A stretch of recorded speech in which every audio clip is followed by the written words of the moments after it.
आप में से किसी ने कुछ कहानियां सुनी है कारगिल की? आपके ग्रैंडफादर्स या कोई जानने में रिश्तेदार कोई रहा होगा?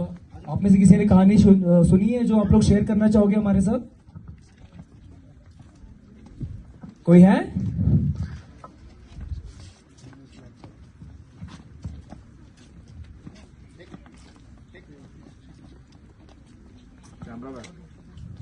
Camera bag. कौन शर्माना नहीं है? अभी इतनी अच्छी मूवी देखी आपने? अंदर देखो, अंदर देखो।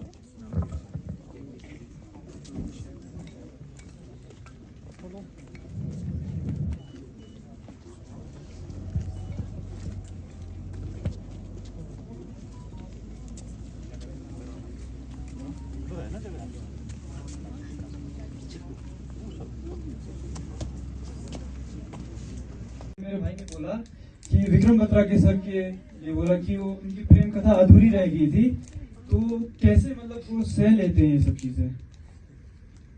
सवाल है सर ये। मैंने आपको बताया ना कि उस चीज के लिए प्रेम को बढ़ाना पड़ेगा। आपको अपने लिए प्रेम को बढ़ाओ उस चीज के लिए।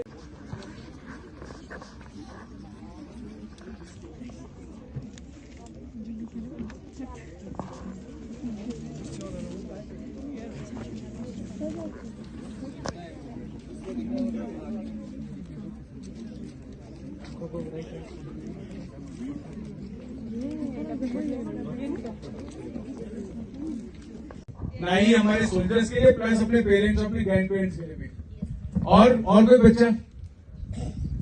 चलो शर्माना नहीं है। देखो कितने अच्छे तरह बोला उसने। दिल की बात पक्का बोलनी है। दिल की बात हमेशा जबान पे आनी चाहिए। सारी बातें बताना चाहूंगा। जैसे हमें कैप्टन विक्रम बत्रा का पता है, उनकी प्रेम कथा थी, तो हमें पता है जंगों की वजह से उनकी प्रेम कथा पूरी नहीं हो पाई। उनकी जो चाह थी, जिनसे वो प्यार करते थे, वो सारी पूरी नहीं हो पाई। तो इससे हमें ये पता चलता है कि जो इंडियन आर्मी होती है, उन्हें इंडियन आर्मी के जो जितने भी रोल होते हैं उसकी वजह से काफी सारे सेक्रीफाइस करने पड़ते हैं। किसी की बीवी विद्या हो जाती है, कोई क्या कहते हैं, बच्चे अनाथ हो जाते हैं। यस, बच्चे अनाथ हो जाते हैं और उनकी फैमिली को काफी ज्यादा बुरा लगता है।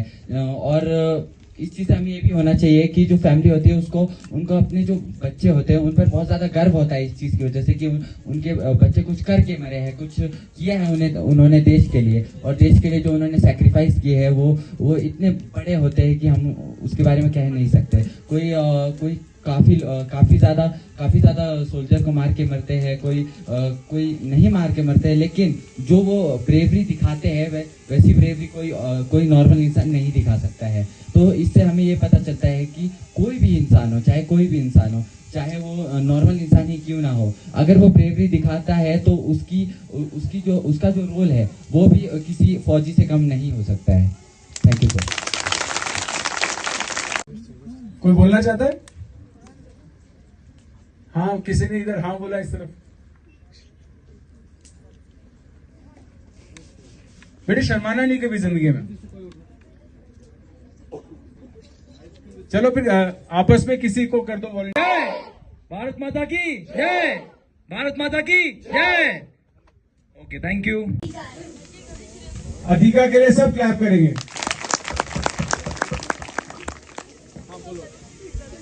मैं यही बोलना चाहती हूँ कि मैं हमेशा जब भी हमारे टीचर्स या वार मेमोरियल लेते हैं या कहीं लेते हैं कि एलओसी कारगिल की फिल्म दिखाने के लिए या इन्हों के बारे में कुछ बोलने के लिए, जिन्होंने जो ग्रेट फ्रीडम फाइटर्स थे, जिन्होंने जंग लड़ी है, मैं ये सोचती हूँ कि हमारे जो पेरेंट्स हैं, हमारे जो विलेज थे, उनके लोगों ने कैसे स्ट्रगल किया होगा ऐसी चीजों में, अपना घर छोड़ के, अपनी माओ को छोड़ के उन्होंने क्या क्या किया होगा सर। और मैं ये सोचती हूँ कि जो हमारे ग्रेट फ्रीडम फाइटर्स थे, इंडियन आर्मी थे, उन्होंने अपनी माँ, अपने पेरेंट्स को छोड़कर अपने दिल पे ये विश्वास रखा कि बहुत कुछ हमें मिलेगा। इन्होंने जो है हमारे देश को ये किया, उन्होंने कैसे किया होगा? Amazing sir. बहुत अच्छी। Thank you. हमले के दौरान अपनी टीम को लीड कर रहे थे। गुत्थम गुत्था की लड़ाई में उन्होंने 2 पाकिस्तानी सैनिकों को मार गिराया और बाकियों को भागने पर मजबूर कर दिया। लद्दाख स्काउट्स के कंपनी के साथ स्तंगबा को कैप्चर करने का प्लान बनाया। कंपनी ने सबसे मुश्किल दिशा से ऑब्जेक्टिव पर हमला किया और दुश्मन को सरप्राइज कर उसे कैप्चर कर लिया। 6 जुलाई को स्तंगबा इंजीनियर बनना, साइंटिस्ट बनना, कोई भी काम करना, कोई भी काम में अच्छा काम करके आप इस देश की नींव को और ताकतवर और सुदृढ़ करेंगे। तो ये सामने रखे पैनोरमा या टीवी पर भी पहचान सकते हैं। आप सबसे निवेदन है कि कृपया सामने देखें। आप इस वक्त उत्तर पश्चिम दिशा में देख रहे हैं। उत्तर दिशा आपकी दाहिनी ओर है। टाइगर हिल, मेरे ठीक सामने स्काईलाइन पर कोन की तरह दिखने वाली चोटी, जिसके नीचे अपनाया गया। बटालियन के साथ फाइट पैरा की 12 जाट के लांस नायक खड़क सिंह की पेट्रोल टीम दुश्मन का पता लगाने के लिए पॉइंट 5685 पर चढ़ रही थी, जब वो दुश्मन की हेवी फायरिंग की चपेट में आ गए और उन्होंने अपने प्राण त्याग दिए।